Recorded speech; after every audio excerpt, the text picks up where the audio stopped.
L two Empuraan ശേഷം മോഹൻലാലിന്റേതായി പുറത്തുവരുന്ന ചിത്രമാണ് തുടരും.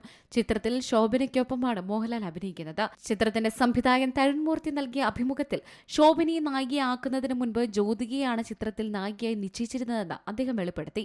ശോഭനയായിരുന്നു മനസ്സിൽ, പക്ഷേ എങ്ങനെ ബന്ധപ്പെടണമെന്ന് ഉറപ്പില്ലായിരുന്നു. മുൻപ് മോഹൻലാലിനൊപ്പം അഭിനയിച്ചിട്ടില്ലാത്ത ഒരാളെയായിരുന്നു ഞങ്ങൾ അന്വേഷിച്ചത്. അപ്പോഴാണ് ജ്യോതികയെക്കുറിച്ച് ചിന്തിച്ചത്.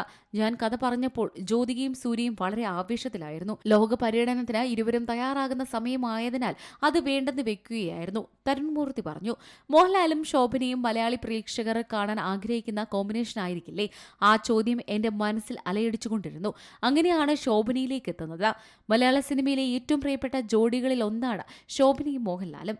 15 വർഷങ്ങൾക്ക് ശേഷമാണ് മോഹൻലാലും ശോഭനയും വീണ്ടും ഒന്നിക്കുന്നത്.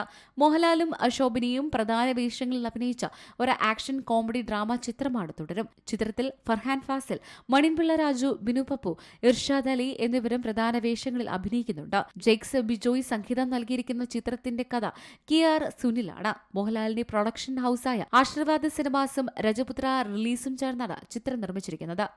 Entertainment desk, C Malayalam news.